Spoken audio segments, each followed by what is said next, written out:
Salam sigap dan shalom. Renungan kita pada hari ini, Minggu 21 Januari 2024, berjudul Penolong yang Berkuasa.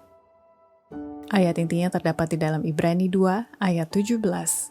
Itulah sebabnya, maka dalam segala hal, ia harus disamakan dengan saudara-saudaranya, supaya ia menjadi imam besar yang menaruh belas kasihan dan yang setia kepada Allah untuk mendamaikan dosa seluruh bangsa. Pena Inspirasi menuliskan judul renungan kita pagi ini, Penolong yang Berkuasa, yang tidak lain dan tidak bukan adalah Yesus, nama di atas segala nama, agar supaya kita bisa mengalami pengalaman pribadi dan dapat memaknai dan merasakan sentuhan kasih-Nya, dan lebih memperkaya perjalanan hidup ini sampai kita kelak bisa bertemu dengan Dia, muka dengan muka di surga. Sebagai berikut.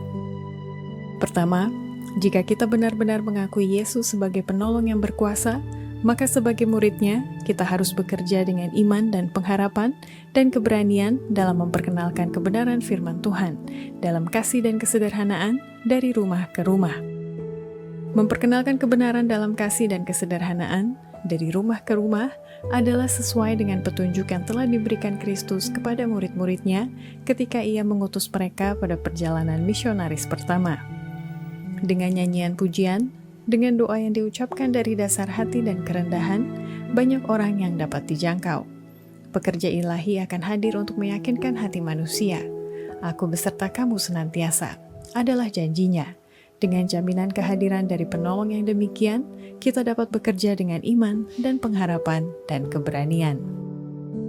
Kedua, jika kita benar-benar mengakui Yesus sebagai penolong yang berkuasa, maka sebagai murid-Nya, kita harus siap berkorban demi Kristus dengan memikul tanggung jawab dan menjalankan tugas yang diberikannya kepada kita masing-masing.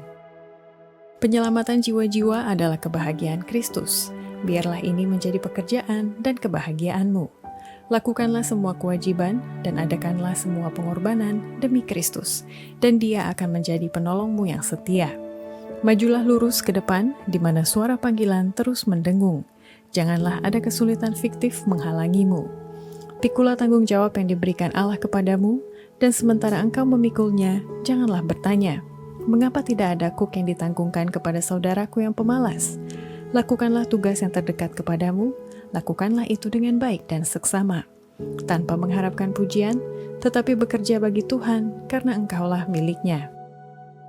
Ketiga, jika kita benar-benar mengakui Yesus sebagai penolong yang berkuasa, maka sebagai murid-Nya, kita harus mengumandangkan pekabaran reformasi kesehatan dan kerohanian sebagai sarana Tuhan untuk mengurangi penderitaan di dunia ini. Pekerjaan reformasi kesehatan adalah sarana Tuhan untuk mengurangi penderitaan di dunia kita ini, untuk menyucikan gereja-Nya. Ajarlah orang-orang agar mereka dapat bertindak sebagai tangan penolong Allah, oleh kerjasama dengan guru pekerja dalam memulihkan kesehatan fisik dan rohani. Penugasan pekerjaan ini memuat tanda tangan surga dan akan membuka pintu untuk pemasukan kebenaran berharga lainnya. Ada ruangan kerja untuk semua orang yang mau melaksanakan pekerjaan ini dengan rajin. Keempat, jika kita benar-benar mengakui Yesus sebagai penolong yang berkuasa, maka sebagai murid-Nya, kita akan melaksanakan apa yang diinginkannya untuk dikerjakan menolong sesama manusia. Orang Kristen selamanya mempunyai penolong yang lebih kuat di dalam Tuhan. Kita mungkin tidak memahami cara Tuhan menolong, tetapi inilah yang kita ketahui. Dia tidak pernah menggagalkan mereka yang percaya kepadanya. Sekiranya orang Kristen dapat memahami berapa kali Tuhan memberikan perintah kepada mereka agar maksud musuh yang menyangkut mereka tidak terlaksana, mereka tidak akan tersandung di jalan sambil mengomel. Iman mereka tetap pada Allah dan tidak ada pencobaan yang berkuasa menggoncangkan mereka. Mereka akan mengakui Dia sebagai sumber kebijaksanaan dan kegunaan, dan Dia akan melaksanakan apa yang diinginkannya untuk dikerjakan melalui mereka. Demikianlah renungan kita pada hari ini. Kiranya Tuhan memberkati kita semua.